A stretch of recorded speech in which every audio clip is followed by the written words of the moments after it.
മഞ്ഞൾ പ്രമേഹ രോഗികൾക്ക് നല്ലതാണോ? മഞ്ഞളിന്റെ ഔഷധ ഗുണം നമുക്ക് കിട്ടണമെങ്കിൽ ഏത് രീതിയിൽ മഞ്ഞൾ നമ്മൾ ഉപയോഗിക്കണം? ഈ കാര്യങ്ങളെക്കുറിച്ചാണ് ഞാൻ ഈ വീഡിയോയിൽ സംസാരിക്കുന്നത്. ഞാൻ ഡോക്ടർ ധീരജ്.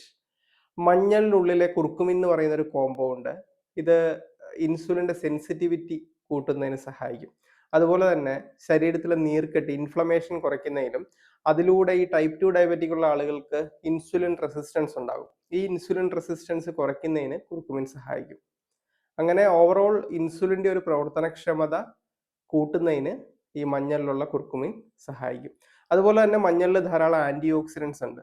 ഇത് ഈ പ്രമേഹം കൊണ്ട് നമുക്ക് വരാൻ സാധ്യതയുള്ള നെർവ് ഡാമേജുകളുണ്ട്. ഇപ്പം ന്യൂറോപ്പതി, കാലിൽ വരുന്ന തരിപ്പ്, മരവല് പോലുള്ള കണ്ടീഷൻ, അല്ലെ കണ്ണിൽ വരുന്ന റെറ്റിനോപ്പതി, ഇതിനെയൊക്കെ ഒരു പരിധിവരെ പ്രിവെൻറ്റ് ചെയ്യുന്നതിന് ഈ ആൻറ്റി ഓക്സിഡൻസ്, മഞ്ഞളിലുള്ള ആൻറ്റി ഓക്സിഡൻസ് നമ്മളെ സഹായിക്കും. ഇനി ഈ ഗുണങ്ങളൊക്കെ കിട്ടാൻ നമ്മൾ ഏത് രീതിയിൽ മഞ്ഞൾ ഉപയോഗിക്കണം? ഞാൻ പറഞ്ഞ ഈ മഞ്ഞളിലെ കുർക്കുമിൻ എന്ന് പറയുന്ന കോമ്പൗണ്ട് നമ്മൾ മഞ്ഞൾ വെറുതെ കഴിച്ചാൽ വളരെ ചെറിയൊരു അളവിലേ നമ്മുടെ ശരീരത്തിലേക്ക് അബ്സോർബ് ചെയ്യും.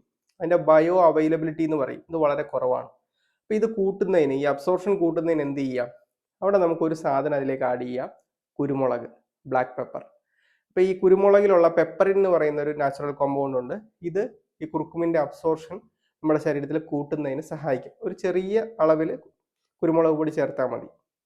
2000 ഇരട്ടിയോളം കുർക്കുമിൻ്റെ അബ്സോർപ്ഷനെ കൂട്ടും, അതിൻ്റെ ബയോ അവൈലബിലിറ്റി കൂട്ടും എന്നാണ് പഠനങ്ങൾ പറയുന്നത്. അതുപോലെ തന്നെ ഈ കുർക്കുമിൻ ഒരു ഫാറ്റ് സോലുബിൾ ആയിട്ടുള്ള കോമ്പൗണ്ട് ആണ്. അപ്പോൾ പാലിനോടൊപ്പമോ അല്ലെങ്കിൽ എന്തെങ്കിലും ഫാറ്റ് കണ്ടന്റ് ഉള്ള നട്ട്സ് അല്ലെങ്കിൽ നെയ്യ് ഇതിനോടൊപ്പമൊക്കെ കഴിക്കുന്നതാണ് കുറച്ചുകൂടി നമുക്ക് നല്ലത്. പലപ്പോഴും നമ്മൾ ഈ വീട്ടിൽ പാചകത്തിന് ഉപയോഗിക്കുന്ന മഞ്ഞളിൽ ഈ കുർക്കുമിൻ എക്സ്ട്രാക്ട് ചെയ്ത മഞ്ഞളാണ് നമുക്ക് പലപ്പോഴും മാർക്കറ്റിൽ വാങ്ങാൻ കിട്ടുന്നത്, അല്ലെങ്കിൽ മഞ്ഞപ്പൊടിയാണെങ്കിലും ഒക്കെ.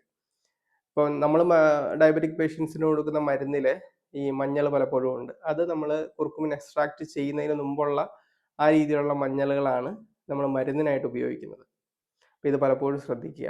അപ്പോൾ ഈ വീഡിയോ നിങ്ങൾക്ക് പ്രയോജനപ്പെട്ടു എന്ന് തോന്നിയാൽ മറ്റുള്ളവർക്ക് ഷെയർ ചെയ്ത് കൊടുക്കുക. ഈ ചാനൽ സബ്സ്ക്രൈബ് ചെയ്യുന്നതും പരിഗണിക്കാവുന്നതാണ്.